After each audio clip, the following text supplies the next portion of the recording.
Uy, nuli oh. Gabi na naman. Magandang gabi po uli. May kinabitan na naman po tayo na SkyDrive Sport FI 115 kay Mr. Don Laksamana. Yung park light po, tsaka headlight niya naman low at tsaka high na yellow. Kaya pre, park light. Po yung park light niya, white po. Sige pre, low.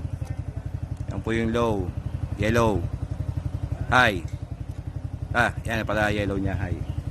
So, pakita ko po sa inyo yung bato ng ilaw niyan. Patayin muna ulit lahat, pre. Okay.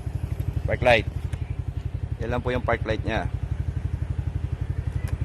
Yan po yung low niya. Yan po yung high niya. So, kita nyo po, dalawang hilera po ng kalsada ang sakop. So, yung bato po ng ilaw niya, malakas po talaga. So, i-adjust po natin, depende po kay Sir Don kung ano po ang mas gusto niya dun sa bato ng ilaw. Maraming salamat po.